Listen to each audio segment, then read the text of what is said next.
As they moved into the darkness at the end of Spring Street, the assassins became bolder. "That's right," one of them called out, softly, but audibly enough to Nafai and Louette. "Into the shadows. That's where we'll have our conversation." We have nothing for you to steal. Louette's voice sounded panicked, trembling, but Nafai knew from her hand's steady grip that she was not trembling at all. Nafai was trembling, however. "Into the shadows," said the man again. So they obeyed him, plunged into the darkness under the trees. But to Nafai's surprise, they didn't stop, nor did they turn south to skirt the forest and perhaps re-enter the city at the next road. She led him almost straight east, deeper into the forbidden country. "I can't go here." Shut up. Neither can they, unless they hear us talking and follow the sound. He held his tongue and followed her. After a while, the ground began to fall away, not a slope anymore, as much as a cliff, and it became very difficult to pick his way. The sky was fully dark now, and even though many leaves had fallen here, the shade of the trees was still quite deep. "I can't see." Neither can I. "Stop. Listen. Maybe they've stopped following us." They have, but we can't stop. "Why not?" I've got to take you out of the city. "If I'm caught here, the punishment is terrible." I know. As bad for me, though, for bringing you. "Then take me back." No, this is where the Oversoul wants us to go. It was too hard, however, to hold hands anymore. They both needed both hands to make their way down the ragged face of the cliff. It wouldn't have been that dangerous a climb in daylight, but in the darkness, they might not see a drop-off that would kill them, so every step had to be tested. At least on this slope, the trees were rarer, so the starlight could do a little better job of helping them to see. At least, that's how it was until they reached the fog. "Now we have to stop." Keep climbing. "In the fog? We'll get lost on the cliff face and fall and die." It's a good sign. It means that we're at least halfway down to the lake. "You're not taking me to the lake." Hush. "Why don't I just throw myself down the quick way then and save them the effort of killing me?" Hush, you stupid man. The Oversoul will protect us. The Oversoul is a computer link with satellites orbiting Harmony. It doesn't have any magical machines to reach down and catch us if we fall. She's making us alert, or she's helping me, at least, to find the way. If you'd only stop talking and let me listen to her. They were hours climbing down through the fog, or so it seemed to Nafai, but at last they reached the bottom. Grass on a level plain, giving way to mud. Warm mud. No, hot mud. Here we are. We can't go into the water here. It comes up from a rift deep in the crest of the world, where it's so hot that it boils and gives off steam. The water would cook the meat from our bones if we stayed in it for any length of time, even near the shore. Then how do the women ever? We do our worship nearer to the other end, where the lake is fed by ice-cold mountain streams. Some go into the coldest water, but the visions come to most of us when we float in the water at the place where the cold and hot waters meet. A turbulent place, the water endlessly rocking and swirling, freezing and searing us by turns. The place where the heart of the world and its coldest surface come together. A place where the two hearts of every woman are made one. I don't belong here. I know, but here is where the Oversoul led us, so here we'll stay. And then what Nafai feared most, a woman speaking not far off. I told you I heard a man's voice. It came from there. Lanterns came near, and many women. Their feet made splattering noises with each step in the hot mud, then sucking noises as they pulled them out again. How far have I sunk into the mud, wondered Nafai. Will they have trouble pulling me out, or will they simply bury me alive right here, letting the mud decide whether to cook me or suffocate me? I brought him. It's Louette. The name was picked up in a whisper and carried back through the gathering crowd. The Oversoul led me here. This man isn't like other men. The Oversoul has chosen him. The law is the law. You have taken the responsibility on yourself, but that only moved the punishment from him to you. Nafai saw how tense Louette looked. He realized she doesn't understand the Oversoul any better than I do. For all she knows, the Oversoul doesn't care whether she lives or dies, and may be perfectly content to let her pay with her life for my safe passage here tonight. Very well, but you must take him to the private gate and help him through the wood. You can't tell us what we must do, lawbreaker. Cried one woman, but the others shushed her. Louette was held in great reverence, Nafai could see, even when she had committed an outrage. Then the crowd parted, just a little, to let a woman pass, appearing like a ghost from the fog. She was naked, and because she was clean, Nafai didn't realize for a moment that she must be a wilder. It was only when she came very close, plucking at Louette's sleeve, that Nafai could see how weathered and dry her skin was, how wrinkled and how gaunt her face. You. Then the holy woman from the desert turned to the old woman, who seemed to be the leader of this band of justicers. I have already punished her. What do you mean? I am the Oversoul, and I say she has already borne my punishment. The old woman looked at Louette, full of uncertainty. Is this true speech, Louette? Nafai was amazed. Was their trust in Louette so complete that they would ask her to confirm or deny testimony that might cost her life or save it, depending on her own answer? Their truth was justified, for Louette's answer contained no special pleading for herself. This holy woman only slapped my face. How could it be punishment enough for this? I brought her here. I made her bring this boy. I have shown him great visions, and I will show him more. I will put honor in his seed, and a great nation shall arise. Let no one hinder him in his path through the water and the wood. She has borne the mark of my hand upon her face. Who can touch her after I have done with her? Truly, this is the voice of the mother. The mother, whispered some. The Oversoul, whispered others.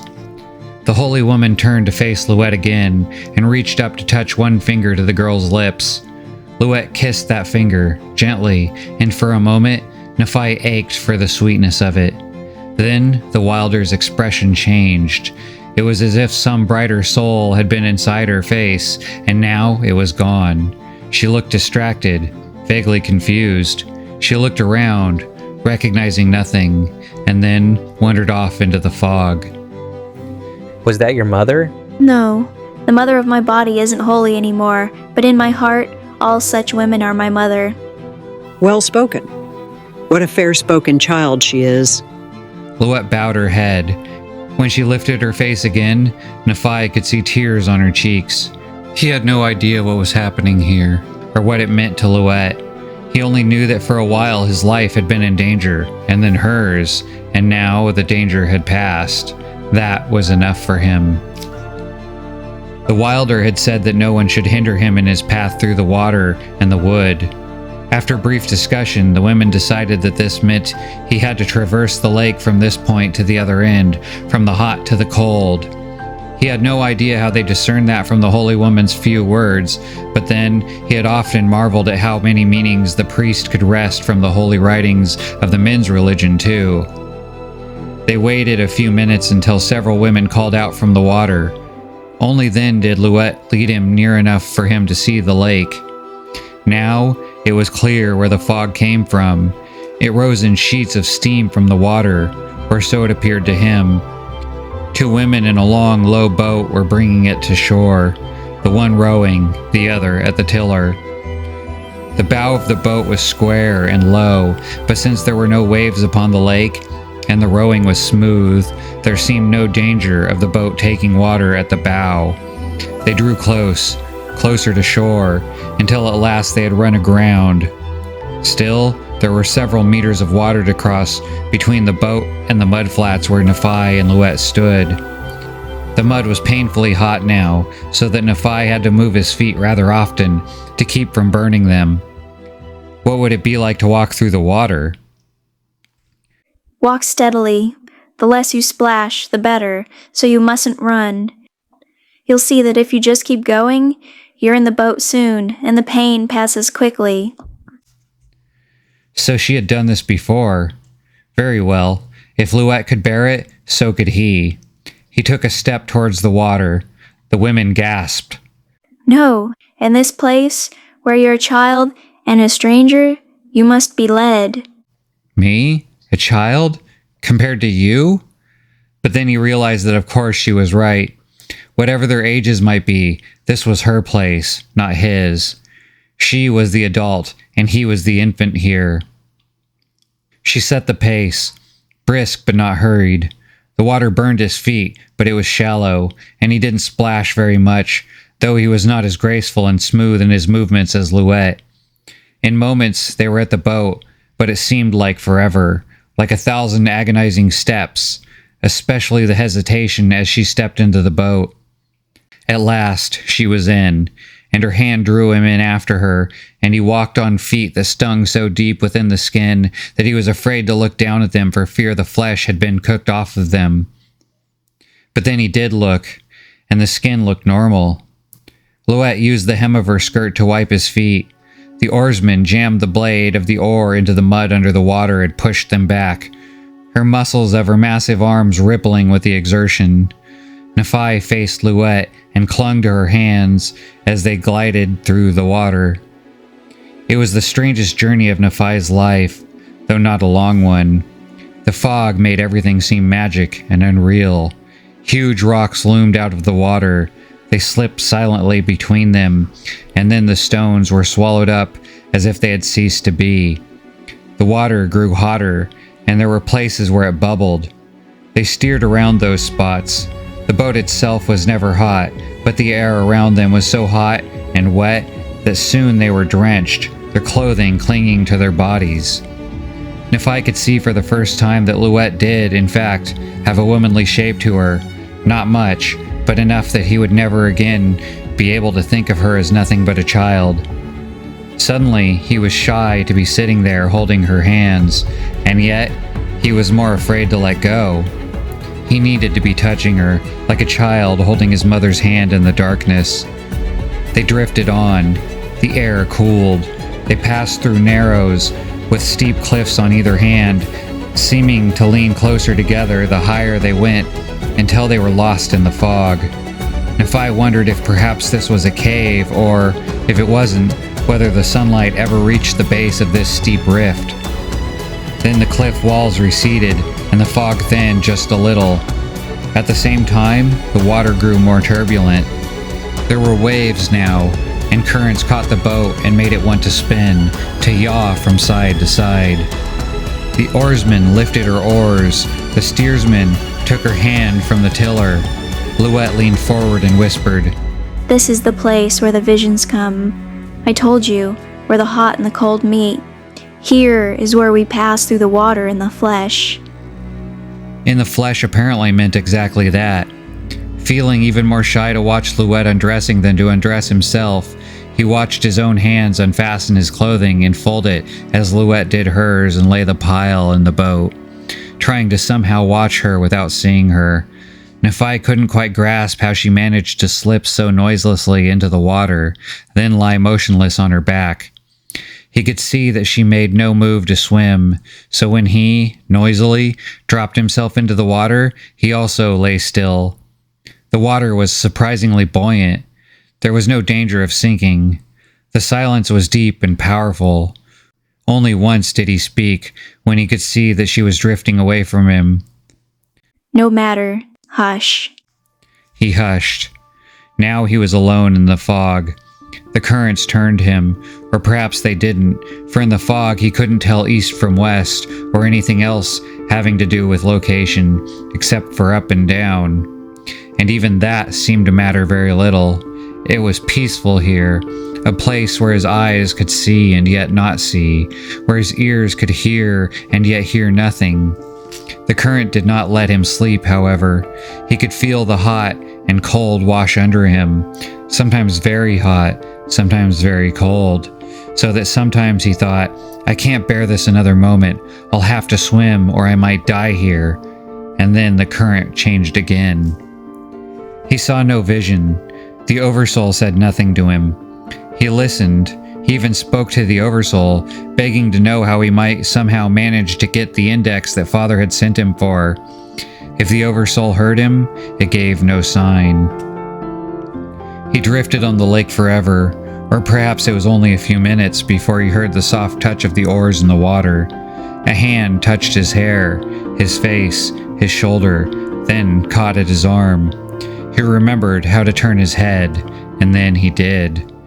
He saw the boat, with Louette now fully dressed, reaching out to him. It did not occur to him to be shy now. He was only glad to see her, and yet sad to think that he had to rise out of the water. He was not deft at climbing into the boat. He rocked it badly and spilled water into it. Roll in. He lay on his side in the water, reached a leg and an arm into the boat and rolled in. It was easy, almost silent. Louette handed him his clothing, still wet, but now very cold. He drew it on and shivered as the women propelled the boat on into the bone-chilling fog. Louette shivered, but seemed undisturbed even so. At last they came to a shoreline, where again a group of women were waiting. Perhaps another boat had gone directly across the lake, not waiting for the ritual of passing through the water in the flesh, or perhaps there was some road for runners bearing messages. Whatever the reason, the women waiting for them already knew who they were. There was no need for explanations. Louette again led the way, this time through icy water that made Nafai's bones ache. They reached dry land, a grassy bank this time, instead of mud flats, and women's hands wrapped a dry blanket around him. He saw that Louette also was being warmed. "The first man to pass through the water," said a woman. "The man who passes through the waters of women," said another. Louette explained to him, seeming a little embarrassed. Famous prophecies. There are so many of them, it's hard not to fulfill one now and then. He smiled. He knew that she took the prophecies more seriously than she pretended, and so did he. He noticed that no one asked her what had happened on the water. No one asked whether she had seen a vision, but they lingered, waiting, until finally she said, The Oversoul gave me comfort, and it was enough. They drifted away then, most of them, though a few looked at Nafai until he shook his head. We are through the easy part now. He thought she was joking, but then she led him through the private gate, a legendary gap in the red wall that he had only half believed was real. It was a curving passageway between a pair of massive towers, and instead of city guards, there were only women watching. On the other side, he knew, lay trackless wood. Quickly, he learned that it had earned its name. His face was streaked with cuts, and so was hers, and their arms and legs as well, by the time they emerged onto Forest Road. That way is Black Gate, and down any of these canyons you'll reach the desert. I don't know where you're going from there. That's good enough. I can find my way. Then I've done what the Oversoul sent me to do. Nafai didn't know what to say. He didn't even know the name for what he was feeling. I think that I don't know you. She looked at him, a little perplexed. No, that's wrong. I think that I didn't know you before, even though I thought I knew you, and now that I finally know you, I don't really know you at all. She smiled. Those crossing currents do it to you every time. Tell no one, man or woman, what you did tonight. I'm not sure, when I remember it, whether I'll believe that it really happened myself. Will we see you again at Aunt Ross's house? I don't know. I only know this, that I don't know how I can get the index without getting killed, and yet I have to get it. Wait until the Oversoul tells you what to do, and then do it. He nodded. That's fine, if the Oversoul actually tells me something. She will. When there's something to do, she'll tell you. Then, impulsively, Louette reached out her hand and grasped his again just for a moment. He remembered again, like an echo in his flesh, how it felt to cling to her on the lake. He was a little embarrassed now, though, and drew his hand away. She had seen him being weak. She had seen him naked. See? You're forgetting already how it really was. No, I'm not. She turned away and headed down the road towards Black Gate. He wanted to call out to her and say, "You were right. I was forgetting how it really was. I was remembering it through common, ordinary eyes. I was remembering it as the boy I was before. But now, I remember that it wasn't me being weak or me being naked, or anything else that I should be ashamed of. It was me riding like a great hero out of prophecy across the magical lake, with you as my guide and teacher.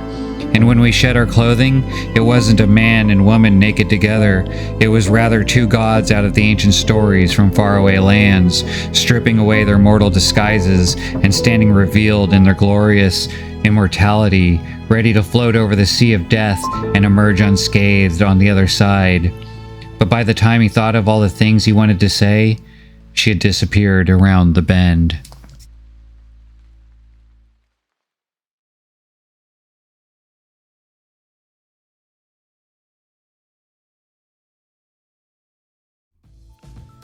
Hey, thanks for watching. I really appreciate you staying this long, and since you did, hopefully that means you like my channel. So I'd really appreciate it if you would like, comment, and most importantly, subscribe, so I can see you back here for the next one. Take care.